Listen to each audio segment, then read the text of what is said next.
Vamos a orar. Amado Padre Celestial, Señor, gracias te damos, bendito Dios, por permitirnos estar un día más aquí, Señor, a venir a oír, a conocer, a aprender más de tu bendita palabra, Señor. Padre, te rogamos que tu Espíritu Santo abra nuestro entendimiento, nos dé sabiduría y gracia para comprender y aplicar todo lo que vamos a ver el día de hoy, Señor. Que sea tu Espíritu Santo, Señor, usando mi vida también para dar este estudio, Señor.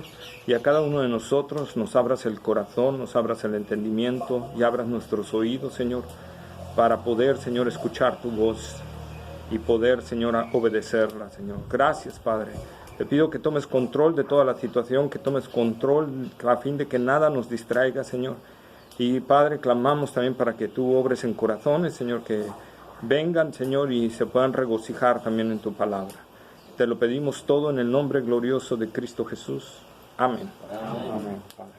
Pues por favor abramos la palabra de Dios en Santiago capítulo 1. No, Santiago, no, Juan, perdón. Juan capítulo 5.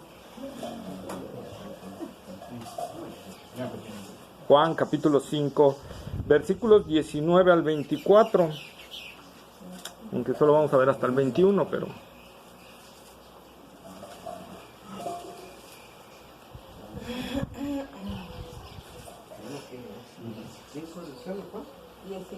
al 24.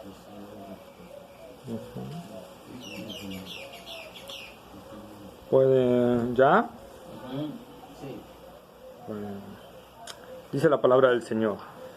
Respondió entonces Jesús y les dijo: de cierto os digo, no puede el Hijo hacer nada por sí mismo, sino lo que ve hacer al Padre, porque todo lo que el Padre hace, también lo hace el Hijo igualmente, porque el Padre ama al Hijo y le muestra todas las cosas que Él hace, y mayores obras que ésta le mostrará, de modo que vosotros os maravilléis, porque como el Padre levanta a los muertos y les da vida, así también el Hijo a los que quiere da vida, porque el Padre a nadie juzga, sino que todo el juicio dio al Hijo, para que todos honren al Hijo como honran al Padre. El que no honra al Hijo, no honra al Padre que le envió. De cierto os digo, el que oye mi palabra y crea al que me envió, tiene vida eterna y no vendrá condenación, mas ha pasado de muerte a vida. Amén. Pues en la anterior clase, ¿se acuerdan? Vimos el paralítico de Betesda o el seco de Betesda o ¿qué otro nombre tenía? El estanque de Betesda, que les comenté, Betzata, ¿verdad? Betzata, que significa casa de olivo, ¿no? Entonces, vimos eso, ¿verdad? Que Jesús sanó a este hombre en día de reposo, ¿verdad? Y que esto ocasionó que los judíos, al ver cargando a este hombre, ¿verdad? Su cama, pensaran que era, ¿verdad?, que era algo erróneo, un trabajo, y entonces criticaron a Jesús por eso, se molestaron a Jesús con esa parte, ¿verdad? Y entonces entra la cuestión que vimos, ¿verdad?, la problemática, cómo se le vinieron los judíos encima, ¿verdad?, cómo Jesús los confrontó. Y ahora en esta sección que vamos a tocar, que debería de ser hasta el 19, hasta el 47, pero la verdad es que está tan rico esto, que lo vamos a dividir en varias partes. En estos versículos del 19 al 47, Jesús expone como nunca en ningún otro lado lo vamos a encontrar su relación con el Padre, ¿sí? Su relación filial de padre a hijo, ¿verdad? Es la parte más clara, ¿sí?, de todo el Nuevo Testamento, donde Jesús plasma esto. No estoy diciendo que sea la parte más clara de donde plasma su divinidad, sino la parte más clara donde plasma su relación padre-hijo, ¿sí? Entonces nosotros vamos a encontrar eso. No hay otra parte en el Nuevo Testamento que hable tan específico de esto como esta parte, ¿sí? Ahora, Jesús emplea 4 veces en esta sección, en los versículos 19, 20, 21 y 22, nosotros vamos a encontrar 4 porqués, ¿verdad? 4 porqués donde Jesús les está hablando el por qué está haciendo Él todas estas cosas, ¿verdad? Explicando su dependencia del Padre, ¿sí? Su dependencia del Padre. Y entonces entramos al versículo 19. ¿Quién lo puede leer? Respondió Jesús y les dijo: de cierto os digo, no puede el Hijo hacer nada por sí mismo, sino lo que ve hacer al Padre, porque todo lo que el Padre hace, también lo hace el Hijo igualmente. Ahí está, ¿verdad? Entonces nosotros vemos aquí algo muy especial que Jesús nos está enseñando. El Señor Jesús le responde a los judíos que en el versículo 18, a ver que lean el versículo 18.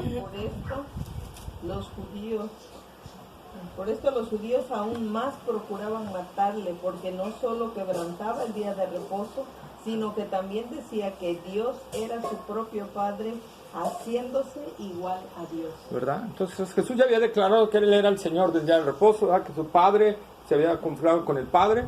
Los judíos estaban bien molestos, ¿verdad? Y Jesús le contesta, pero fíjense, Jesús no trató de disuadir. Jesús no trató de, bueno, como luego dicen ahí, le voy a bajar 3 rayitas al discurso, ¿verdad?, que estoy dando. Jesús siguió hablando la verdad y sabiendo que los judíos ya estaban bien enojados, o sea, ya estaban bien molestos, ya estaban bien airados. Jesús no solo les continúa el mensaje, sino se los plasma aún más claro todavía, ¿no? O sea, y entonces Jesús aquí nos está dando una enseñanza, hermanos. Cuando nosotros estemos hablando de Cristo, va a haber gente que se va a enojar, va a haber gente que se va a molestar. Y a veces nosotros, ¿qué hacemos? Bueno, le cambio la plática para que ya no se enoje, ¿va? Y bueno, ya, sí, me desvío y ya. Pero Jesús no estaba así, Jesús seguía hablando con la verdad y la verdad y la verdad. Encaraba, exactamente, o sea, ¿verdad? Y seguía hablando la verdad, aunque la gente estuviera molestándose cada vez más, Él hablaba la verdad. Y nos muestra lo que nosotros tenemos que hacer, ¿verdad? Porque, ya déjame de hablar eso, que no sé qué, sí, no te preocupes, mira, ¿qué tal fútbol? ¿Cómo lo viste? Entonces empezamos, ¿verdad? Y a actuar. Y no se trata de eso. O sea, el Evangelio se trata de que la gente oiga la verdad del Señor, ¿sí? Que, por ejemplo, cuando estemos hablándole acerca de que es un pecador, y yo no soy un pecador, oye, ¿por qué me dices que soy un pecador? Es que eso dice la Biblia. No sé si vieron por ahí, donde se me olvidó, este pastor está evangelizando el de los pasos del maestro, y está evangelizando un ateo, ¿verdad? Y el ateo se molesta, y está molesto, y le dice, a ver, ¿qué más me vas a decir? ¿Qué más? ¿Verdad? Y se burla y todo, pero él sigue en las preguntas, y sigue diciéndole, ¿sabes que la ley de Dios dice que eres un pecador? No, a mí no me importa la ley de Dios, a mí no me gobierna nada, y que no sé qué, pero sí sabes qué dice, y le seguía empujando, ¿verdad?, con la palabra de Dios. O sea, no dijo, bueno, ya te enojaste, ahí nos vemos, ¿no?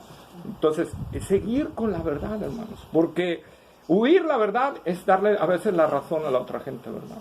Es darle la razón a la otra gente, ¿sí? Y Jesús seguía hablando lo que era la verdad y les plasmó la verdad. Les repito, como les dije hace un rato, no solo les siguió hablando la verdad, se las amplió, porque es la forma más clara que hay en todo el Nuevo Testamento de su relación filial con el Padre, ¿verdad? Ahora, y vemos, porque algunos dicen, es que Jesús de seguro, ¿verdad?, no discernió, no había visto que los judíos habían malentendido esto, ¿no? No, Jesús sabía perfectamente lo que habían hecho, ¿verdad? Y Jesús no busca, como dice, corregir su mensaje, ¿verdad? Corregir su mensaje, sino busca darlo correctamente, ¿sí? Sin modificación, o sea, seguir la verdad y hablar la verdad, porque es lo único que puede cambiar, hermanos. Yo sé que esto es duro, pero por ejemplo, vemos el caso de Pablo en el calabozo. Él ahí estaba predicando, a lo mejor algunos presos le gritaban y le decían, ya cállate, igual, pero él estaba predicando. Cuando él le va a predicar al Areópago de Atenas, ¿verdad? Él empezó a predicar. ¿Hasta cuándo dejó de predicar? Hasta que la gente dijo, ya Pablo, luego te oiremos, y se fueron, ¿verdad? Pero él siguió predicando, ¿verdad? Él siguió hablando el Evangelio, y nosotros tenemos que ver eso, esa parte, ¿verdad? Ahora, el Señor Jesús le sigue contestando a ellos acerca de que a él había quebrantado el día de reposo, y él está diciendo que él no había quebrantado el día de reposo, ¿verdad? ¿Por qué? ¿Por qué él no había quebrantado el día de reposo? ¿Se acuerdan que vimos 2 pasos? Porque él era Señor. Porque Él era el Señor del día de reposo. ¿Y porque qué?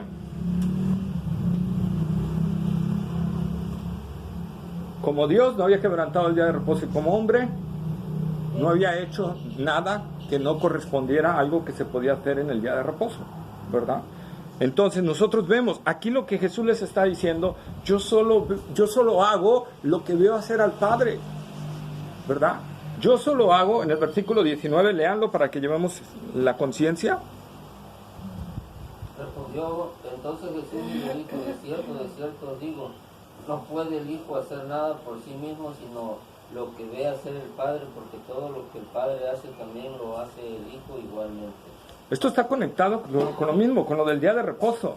Entonces Jesús les está diciendo: yo nada más lo que he hecho es hacer lo que veo hacer al Padre. ¿Qué referencia tiene esto? ¿El Padre qué hace en día de reposo? Trabaja. ¿Pero qué más hace? El Padre y yo trabajamos. ¿Qué dice el profeta Jeremías en Lamentaciones? Nuevas son cada mañana tus misericordias. ¿Verdad?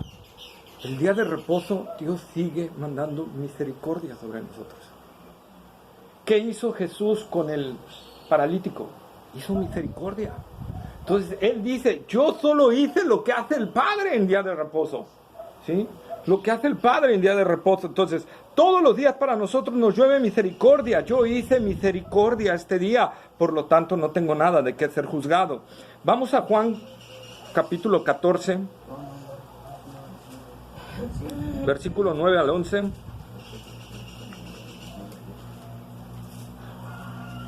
Jesús le dijo: tanto tiempo hace que estoy con vosotros y no me has conocido, Felipe. El que me ha visto a mí, ha visto al Padre. ¿Cómo pues dices tú, muéstranos al Padre? ¿No crees que yo soy en el Padre y el Padre en mí? Las palabras que yo os hablo, no las hablo por mi propia cuenta, sino que el Padre que mora en mí, Él hace las obras. Creedme que yo soy en el Padre y el Padre en mí. De otra manera, creedme por las mismas obras. Ahí está, bro. Entonces Jesús lo que le estaba diciendo es 14, eso. Jesús 9, 10 y 11. 9 al 11. Yo solo hago lo que Dios hace con ustedes. Inclusive le estaba diciendo a los judíos, ¿verdad? O sea, vean, Dios hace misericordias con ustedes. Yo hago eso, misericordia. Y con esto, otra vez, estaba ampliando su relación con el Padre, ¿verdad? Él no rehuyó a afrontar eso que estaban diciendo los judíos. Ahora, esa comunión que Jesús con el Padre, ¿verdad? Que hace todo lo que el Padre hace. Fíjense, de ahí, bueno, puede surgir lo que dice la psicología también, ¿verdad? Que los hijos hacen lo que los padres, lo que ven hacer a los padres, ¿verdad? Que los hijos hacen lo que ven hacer al Padre. Entonces, tomando esa relación filial humana, así es con nuestros hijos, ¿verdad? Muchas veces un hijo hace lo que nos ve hacer a nosotros, ¿verdad? Muchas veces un hijo hace lo que nos ve hacer a nosotros. Nosotros somos un ejemplo para ellos, sobre todo cuando están chiquitos, ¿verdad? Son esponjas que absorben todo, ¿sí? Ya cuando están grandes como hija, pues ya eso ya es independencia. No, ya fueron, ¿cómo se llama? Ya adquirieron su personalidad, como dicen por ahí, ¿verdad? Se dice que es de los 1 a los 6 años donde generamos la personalidad de un niño, ¿verdad? Del 1 a los 6 años en la psicología. Entonces Jesús aquí está diciendo: yo hago todo lo que mi Padre hace. Yo repito todo lo que mi Padre hace, ¿verdad? Y aquí hay algo importante. En esta declaración de que Jesús hace todo lo que el Padre hace, ¿qué está diciendo Jesús? ¿Qué más, aparte de lo que les he dicho? ¿Qué creen que está diciendo? ¿Ustedes qué disciernen ahí? Yo hago todo lo que mi Padre hace.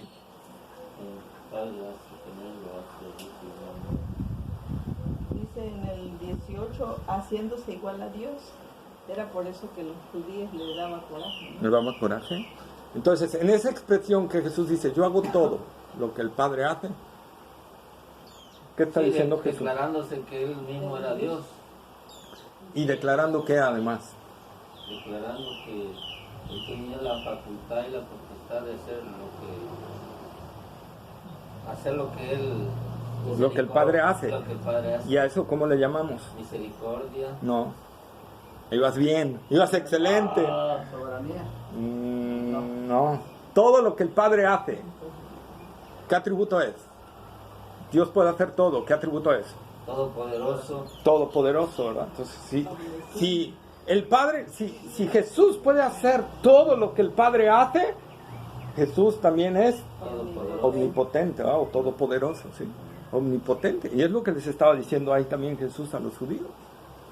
Todo lo que el Padre hace, yo también lo hago. El Padre es omnipotente, yo también soy omnipotente. Imagínense declararle eso a los judíos. Juan 10:30, por favor. Yo y el Padre uno somos. Amén. Yo y el Padre uno somos, ¿verdad? Entonces nosotros vemos, ¿verdad? Todo lo que el Padre hace lo hago yo también. Y dice, no puede hacer nada por sí mismo. ¿Por qué ahora Jesús dice que no puede hacer nada por sí mismo? ¿Sí? En el rol de la función de la segunda persona de la Trinidad, en función, el Padre es el poder pensante, ¿verdad? El que crea. El Hijo es El que actúa. la palabra, y el Espíritu Santo es el poder que actúa, ¿verdad? Son sus roles que ellos dieron. No quiere decir, cuando decimos segunda persona de la Trinidad, no quiere decir que en poder o en algo esté más abajo, sino es el rol, la función que tienen asignada, ¿verdad? La función. Entonces, cuando Dios planeó crear el universo, dijo, sea la luz, la segunda persona de la Trinidad. Dijo, sea la luz. Y fue la luz, el Espíritu Santo. ¿Sí? 3 acciones. Entonces, vemos esa parte de la Trinidad. Por eso es que Jesús dice, no puedo hacer nada sin que antes mi Padre, ¿verdad? Sin que antes mi Padre. O sea, la palabra no puede ser expresada si no es primero Mandada por el Padre. Mandada por el Padre, ¿verdad? O sea, yo no voy a expresar algo que mi mente No lo diga. no lo diga. ¿Sí? No lo diga.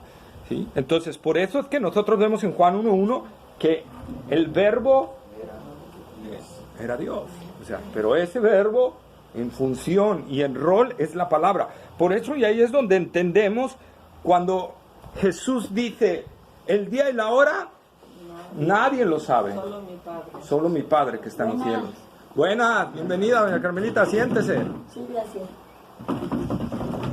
Yo estoy acá, pero está ocupado. Y ahí es donde a veces se agarran los testigos de Jehová para decir, mira, Jesús no es Dios, porque dice que Dios que es omnisciente, todo lo sabe, ¿verdad? Y entonces dice Jesús que nadie sabe el día ni la hora, ni Él, sino solo el Padre. ¿Cómo le responderíamos a eso? Porque solo el Padre le corresponde, ¿no? Aunque él lo sepa. Más o menos. Sí. Aunque él lo sepa, Sí, como No es divino, su- como la segunda persona, no es su no es función. su función, porque es del Padre. Ahí está casi. Nos falta, digamos, tienen un 90%, les falta un 10%. La completa, hermano. Es que no es su atributo, pues no es su... No, sí es, su función, ¿no? va en relación con la función. Jesús es la expresión de Dios, Jesús es la palabra de Dios, van bien en ese sentido. Él no va a decir nada mientras el Padre no quiera que se revele eso. No es que no lo sepa, no lo va a expresar como la palabra de Dios mientras el Padre no quiera que se exprese. Entonces por eso dijo, el Padre no ha querido que yo exprese eso, por lo tanto no lo voy a expresar. No está diciendo que no lo sabe, ¿sí? No dice que no lo sabe, sino está diciendo eso. Él, como la palabra de Dios, ¿verdad?, no lo va a expresar. No lo puede expresar hasta que su Padre no se lo diga. Así es, hasta que Dios le plazca, ¿verdad?, revelarlo. Porque él solo dijo que va a venir el día y la hora, dice que estemos preparados. Así es. Imagínate que Dios hubiera dicho el día y la hora, muchos ahorita andarían tomando y ¿verdad? No, Sí, gastándose lo que no tiene. en lo que no tienen. Entonces, por eso, ¿verdad? Dios no le plació revelar eso. Por ejemplo, ¿se acuerdan de los truenos de Apocalipsis? No, los truenos. Unos truenos, que de repente Juan oye unos truenos. ¡Pum! Y dice, iba a escribir, y se me dijo, no escribas nada de eso. Nada de eso. Dios le dio la orden de que no escribiera nada de eso, porque eso no estaba para ser revelado. ¿Sí? Entonces, nosotros tenemos que ver esa parte, ¿verdad? Que hay cosas que Dios, como dice, las cosas reveladas, Pertenecen a Jehová nuestro Dios. ¿las reveladas? No, Para nuestro son para nosotros, ¿no? Las no reveladas son para Jehová nuestro Dios. Amén, amén, amén. Sí, no, pero estuvo bien, hermano. ¿Verdad? Entonces, es por eso que Dios nos está hablando eso, hermanos. ¿Sí? Ahora, la segunda persona en el plan de salvación se sometió voluntariamente a la autoridad y voluntad del Padre, ¿verdad? En el plan de salvación, Él se sometió voluntariamente y por amor al Padre a hacer el plan. Hebreos capítulo 10, versículos 7 al 9.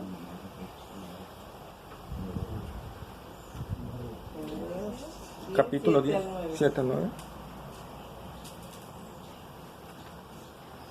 entonces dije, he aquí que vengo, oh Dios, para hacer tu voluntad, como en el rollo del libro está escrito de mí, diciendo, primero sacrificio, ofrenda y holocaustos y expiaciones por el pecado no quisiste, ni te agradaron, las cuales cosas te ofrecen según la ley, y diciendo luego, he aquí que vengo, oh Dios, para hacer tu voluntad, quita lo primero para establecer esto último. En esa voluntad somos santificados mediante la ofrenda del cuerpo de Jesucristo, hecha una vez para siempre. Ahí está, ¿verdad? Entonces, ¿qué dice? Que vino a hacer ¿qué? La voluntad, dos veces. Dice que vino a hacer la voluntad del Padre, ¿verdad? Filipenses capítulo 2, versículos 6 y 7.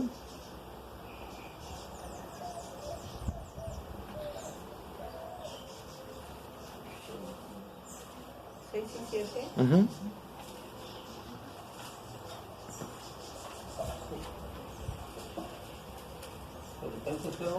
Capítulo 2, versículos 6 y 7. Sino que se despojó a sí mismo tomando forma de siervo, hecho semejante a los hombres, el cual siendo en forma de Dios no estimó el ser igual a Dios como cosa a que aferrarse, sino que se despojó a sí mismo tomando forma de siervo, hecho semejante a los hombres. Ahí está, ¿verdad? Entonces, no escatimó el ser igual a Dios, sino que se hizo siervo, o sea, se sujetó a la voluntad del Padre, totalmente voluntariamente, ¿verdad? Y por amor al Padre se sujetó voluntariamente. Entonces Jesús vivió totalmente sometido a la voluntad del Padre, aún en una aflicción tan grande como en Mateo 26, 42.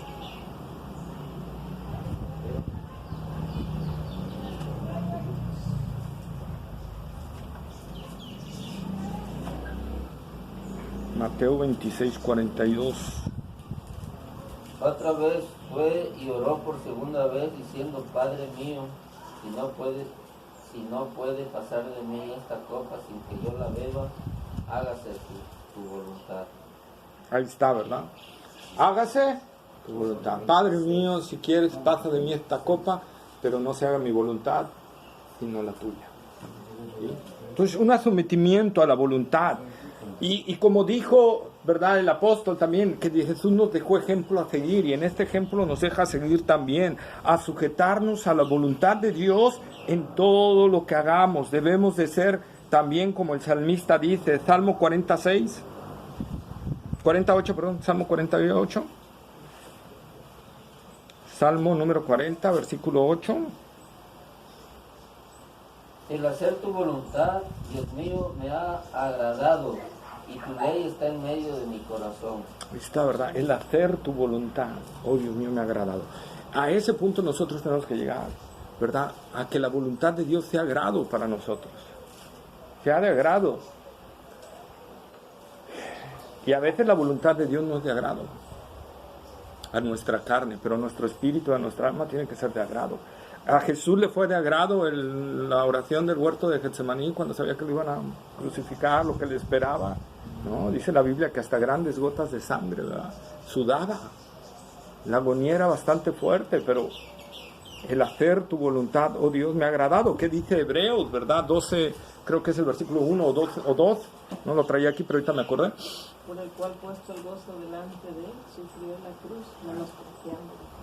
Ahí está, ¿verdad? Por el gozo. O sea, Jesús, ya después de Getsemaní, se levantó con gozo hacia la cruz, menospreciando el oprobio, o sea, todas las burlas, todo lo que lo golpearon. Él traía el gozo, traía un gozo interno, él, ¿verdad? Y por eso dice el salmista, el hacer tu voluntad, oh Dios, me ha agradado.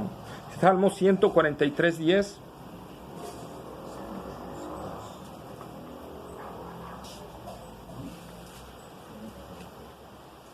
Enséñame a hacer tu voluntad, porque tú eres mi Dios. Tu buen espíritu me guíe a tierra de rectitud. Ahí está, ¿verdad? Ahí está, hermanos. Entonces, el hacer la voluntad de Dios debe ser de un agrado para nosotros. El cumplir la voluntad de Dios debe ser un agrado en nuestra vida. ¿Esto cómo solo lo puedo lograr? Que cuando Gálatas 2:20 es una realidad en nosotros. ¿Qué dice Gálatas 2:20? Con Cristo estoy juntamente crucificado, y ya no vivo yo, mas vive Cristo en mí. Y lo que ahora Vivo en la carne, lo vivo en la fe del Hijo de Dios, el cual me amó y se entregó a sí mismo por mí. Es una realidad. Si no, no vamos a encontrar delicia en la cruz que llevamos, si no, no vamos a encontrar delicia el negarnos a nosotros mismos. Recuerden que no es por imposición, tiene que ser algo por amor.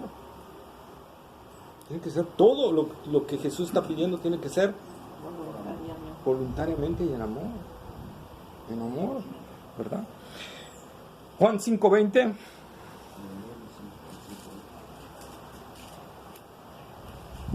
Porque el Padre ama al Hijo y le muestra todas las cosas que Él hace, y mayores obras que éstas le mostrará, de modo que vosotros os maravilléis. Ahí está, ¿verdad? Fíjense algo interesante, porque el Padre ama al Hijo. La palabra griega que esperaríamos nosotros aquí sería ágape, o agapao, ¿verdad? Que refleja el amor de Dios, el amor sacrificado. Pero Juan no está utilizando agapao, está utilizando fileo. ¿Qué es fileo? ¿Alguien sabe qué es fileo? Filial, de parentesco, ¿no? Amén, amén. Y entonces, si es de parentesco, ¿por qué Juan o Jesús utilizó este griego en lugar de utilizar agapao? Porque era de igual a igual, no era de Dios, como ese amor ágape de Dios a la humanidad. Porque estaban hablando de la relación padre-hijo. Jesús, sí, estaba bien, iba bien, hermano, y acá lo plasmó ya con palabras más concretas. Pero Jesús usa eso porque está hablando de su relación filial con el Padre, ¿sí? Por eso es que no utiliza agapao, porque a los judíos quiere darles a entender que Él es el Hijo de Dios. No quiere que haya nubes en el panorama. Jesús les habla claro. Mi Padre, una relación filial, ¿sí? Y se acuerdan de Juan 1:1 en la segunda parte que dice, ¿y el verbo? Se hizo carne. No. No, ese no sé. En el principio era el verbo, y el verbo era con Dios, y el verbo Era Dios, ¿verdad? Y entonces el verbo era con Dios, y dijimos que eso simbolizaba ¿qué? Comunión, ¿verdad? Una comunión. Entonces por eso Jesús está hablando aquí, en esta parte está utilizando ese griego filial, porque les quiere dar bien asentado a los judíos que Él tiene una relación padre-hijo real, auténtica, no creativa, sino real, auténtica. No por creación, sino por engendramiento, ¿sí? Que es diferente. Sino por engendramiento, ¿sí? Entonces, por eso es que Jesús utiliza esta palabra. Hay otras partes en la escritura de Juan, por ejemplo, Juan capítulo 3, versículo 35.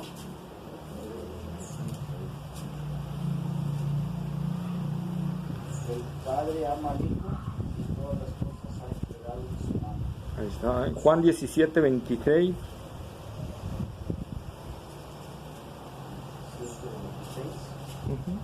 Y les he dado a conocer tu nombre y lo daré a conocer aún, para que el amor con que me has amado esté en ellos y yo en ellos. Sí, ¿verdad? Entonces ahí está. Entonces nosotros vemos varias veces que hablan de este amor, ¿verdad? Entre ellos. Segunda de Pedro 1:17.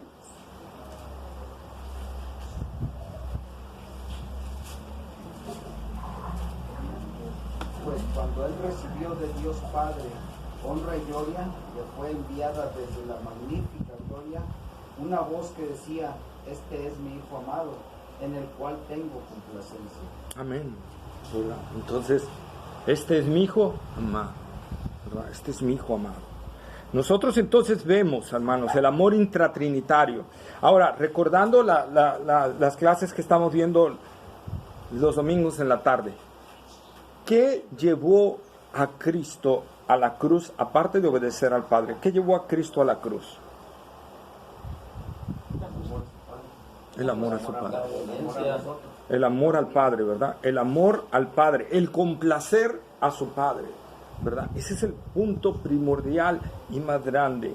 Jesús vino a la cruz para complacer a su Padre por amor, ¿verdad? Por amor.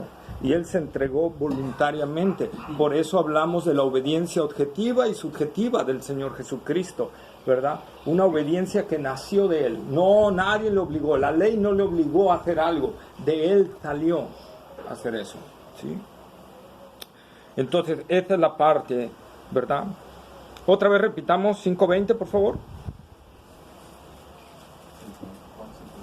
Porque el Padre ama al Hijo y le muestra todas las cosas que Él hace y mayores obras que éstas le mostrará, de modo que vosotros os maravilléis. Así es, ¿verdad? Aquí lo que Jesús está queriendo decir, que Jesús no hizo nada que no le fuera mostrado por el Padre, ¿verdad? Y que el Padre se lo mostró, ¿por qué? ¿Por qué le mostró el Padre a Jesús? ¿Qué dice ahí el texto? El Padre ama. Porque el Padre le ama. Porque el Padre le ama. Y aquí quiero hacer un paréntesis, ¿verdad? Dios el Padre, así como ama a su Hijo, ¿verdad? Y le muestra todas las cosas porque lo ama. Así, amados hermanos, a todos aquellos que están en Cristo Jesús, que han nacido de nuevo, Dios nos ama con el mismo amor que ama a su Hijo, porque estamos en Cristo, ¿sí? Amén. Y por lo tanto nos va a guiar en cada cosa que debamos hacer porque nos ama, ¿verdad? Porque nos ama. ¿Dónde encuentro esa voz en la cual Dios me va dirigido? En la palabra de Dios, ¿verdad? En su palabra. Como Spurgeon y George Mueller, ¿verdad? Cada vez que había un asunto que era fuerte para ellos, ¿qué hacían? Oraban un rato y se levantaban a meditar en la palabra de Dios, a leerla secuencialmente, ¿verdad? Hasta que notaran un versículo que como que les impactaba, ¿verdad? Y que era referente al tema, ¿sí? Que era referente al tema. Entonces ellos así encontraban que era la voluntad de Dios. ¿Cómo le hizo George Mueller para echar a andar lo de los orfanatos? Oró al Señor y empezó a leer la Escritura y de repente hubo un texto que le habló acerca de eso, ¿verdad? Acerca de los huérfanos, y entonces dijo: es voluntad del Señor. Y lo empezó a hacer, y veamos, ¿verdad?, la forma tan asombrosa en que Dios proveyó de todo para ese orfanatorio.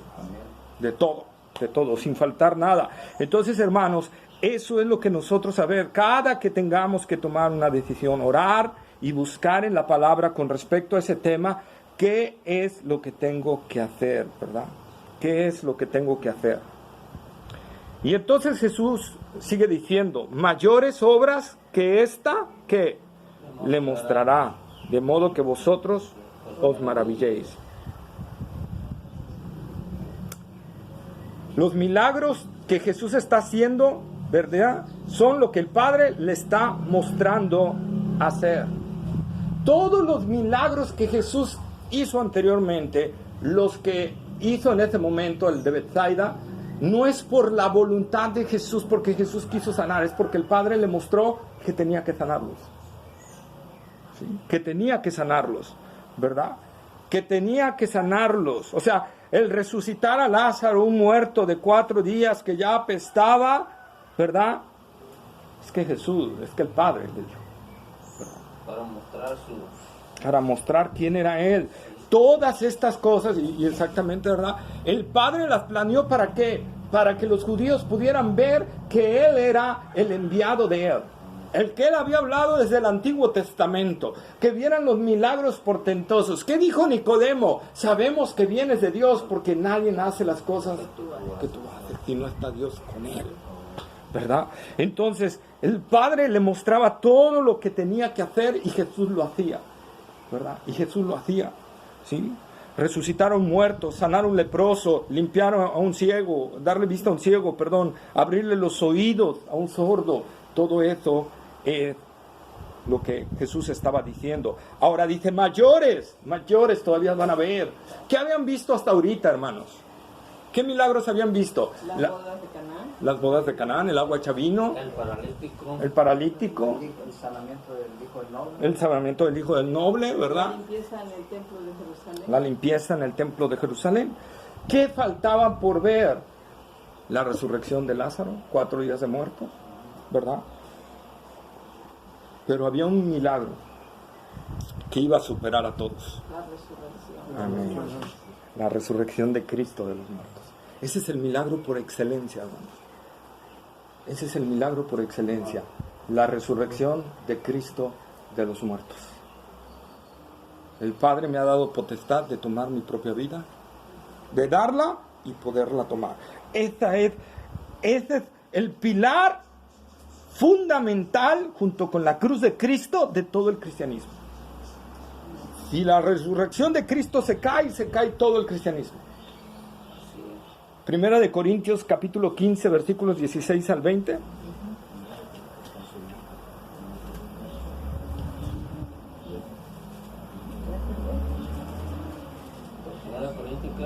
Capítulo 15 versículos 16 al 20. Porque si los muertos no resucitan, tampoco Cristo resucitó. Y si Cristo no resucitó, vuestra fe es vana. Aún estáis en vuestros pecados. Entonces también los que durmieron en Cristo perecieron. Si en esta vida solamente esperamos en Cristo, somos los más dignos de conmiseración de todos los hombres. Mas ahora Cristo ha resucitado de los muertos, primicia de los que durmieron es hecho. Vean, ¿quién está escribiendo? Un judío, Pablo. Uno que perseguía a la iglesia. Y que de repente ahora se convierte en un apóstol, ¿verdad? Que Dios lo llama para ser apóstol y levanta iglesias y trabaja incansablemente. ¿Por qué? Porque vio al Cristo resucitado. Y él es el que puede decir, si Cristo no resucitó, comamos y bebamos, que mañana moriremos. ¿Verdad? No pasa nada. De nada sirve nuestra fe si Cristo no hubiera resucitado. Amén. ¿Verdad?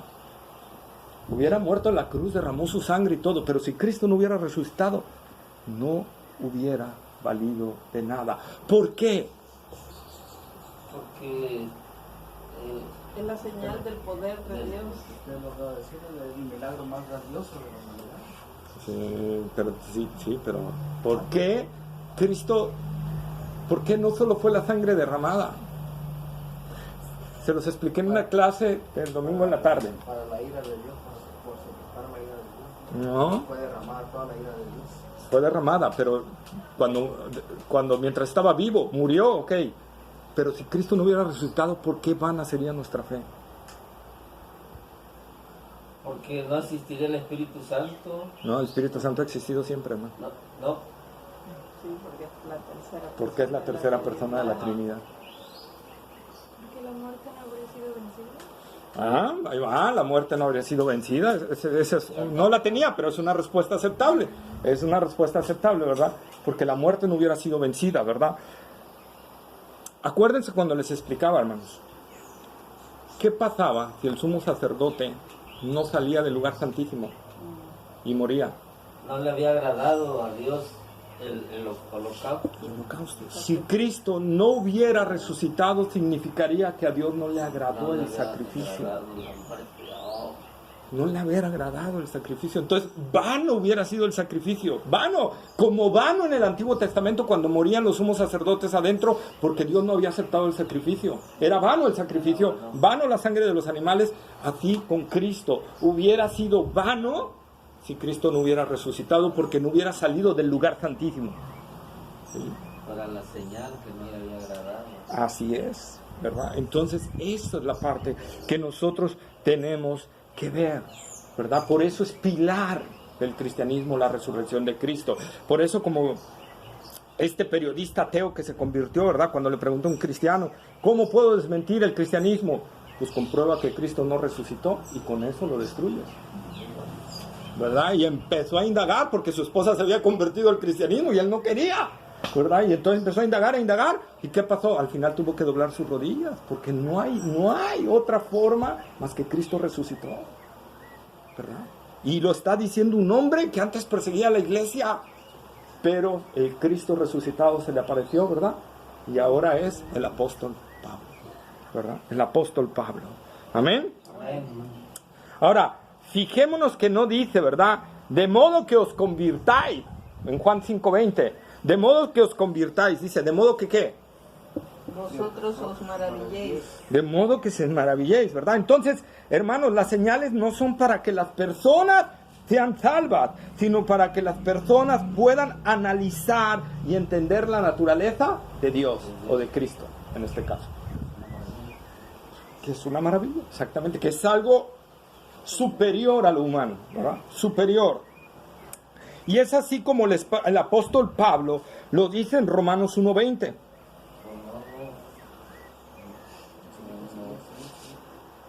Romanos capítulo 1, versículo 20.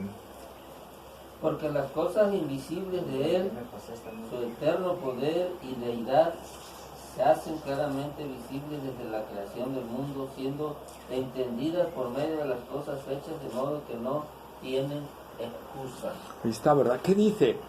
¿Qué dice que se puede ver de Dios en la naturaleza? ¿El qué? El poder de Dios El poder y deidad. y deidad, ¿verdad? Que existe un Dios y que es poderoso. Lo podemos ver. Pero Pablo nos dice que a través de la naturaleza podemos venir a salvación. Nada más podemos conocer que hay un Dios y que es sumamente poderoso, ¿verdad? Y que es sumamente poderoso. Lo mismo Jesús está hablándoles aquí. Los milagros no son para que la gente crea. Los milagros son para que puedan conocer quién es Él. ¿Quién es Él? ¿Verdad? Y una vez más nos vamos, por ejemplo, a la mujer samaritana. ¿Cuántos milagros hizo Jesús con la mujer samaritana? Ninguno. Y fue salvada. Jesús sanó al paralítico que tenía 38 años de estar así y no fue salvado. Entonces los milagros no van a salvar a nadie. Es que si resucitasen, es que si en la iglesia, ¿verdad? Si hicieran sanidades, milagros como en muchas iglesias, ¿verdad? Y la gente se sanaría, se salvaría. No es cierto. No es cierto. La gente iba a ser como seguían a Jesús, ¿verdad? Cuando agarró popularidad Jesús, porque, de seguro va a ser el que nos va a sacar del hambre, ¿verdad? Y nos va a sacar de la economía y todo. Y cuando Jesús dice, no, yo no soy ese que los va a sacar de eso. ¿Sabes qué, Jesús? Ahí nos vemos. Lo mismo va a ser la gente que se está llegando a las iglesias por ver las manifestaciones y todo eso, ¿verdad? Y están llegando por eso. Y cuando vean que no hay algo más y ven que no se les da lo que ellos quieren, se van a retirar. Se van a retirar. Y van a terminar, ¿qué? Odiando a Jesús. Porque no les dio lo que ellos querían. ¿Verdad? Porque no les dio. ¿Cuánta gente hay ahorita que no está blasfemando el nombre de Jesús? Porque en las iglesias les aseguraron, ¿verdad? Que Dios los iba a hacer casi millonarios, o que Dios los iba a sanar, o que Dios... Y no sucedió nunca. O les iba a cumplir un capricho y no sucedió, y ahorita están amargados y dicen, ahí son puros, no sé qué, y nos pasan a llevar a nosotros, ¿verdad? También nos pasan a llevar entre los pies, ¿verdad? Pero eso es lo que nosotros tenemos que entender. Los milagros no salvan. Los milagros no salvan, ¿verdad? Los discípulos no vieron en un inicio milagros del Señor. Cuando se añadió Juan, ¿verdad? Los dos primeros discípulos, ¿qué milagros vieron del Señor? Ni uno. Solo vieron a Juan el Bautista que dijo, síganlo. Y lo empezaron a seguir, ¿verdad? Cuando Felipe y Natanael, bueno, Natanael sí vio algo del Señor, pero Felipe no, cuando fue a buscar a Natanael. Entonces, La pesca. no, pero eso fue posterior, ya cuando eran discípulos. Pero cuando se añadieron como discípulos, no vieron nada. Sí, los primeros no vieron nada. Entonces, nosotros vemos, amados hermanos, que ¿por qué? ¿Por qué, hermanos? Porque para eso necesitamos el milagro glorioso interno de la regeneración, ¿verdad? De la regeneración, sí. Entonces, eso es lo que nosotros tenemos que ver, ¿verdad? ¿Cuántos judíos, los judíos que estaban culpando a Jesús y todo eso, cuántos milagros no habían visto del Señor Jesús? Varios. Bastante. Y sin embargo, lo crucificaron. Cuando alimentó a los 5,000. Sin contar mujeres y niños. Y sin embargo, lo crucificaron. Los milagros no va a hacer que la gente venga al Señor. Hebreos capítulo 3, versículos 12.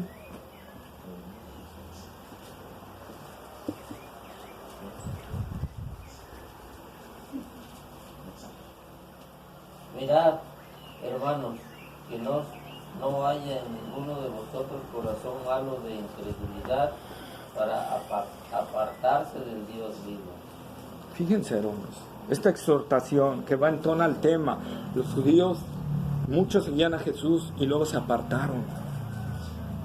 Y luego se apartaron de Él, ¿verdad? Y es lo que está diciendo aquí el escritor de Hebreos. Mirad, hermanos, que no haya en ninguno de vosotros corazón malo de incredulidad para apartarse del Dios vivo. La exhortación aquí va a aquellos que están en la iglesia, viendo lo que Dios está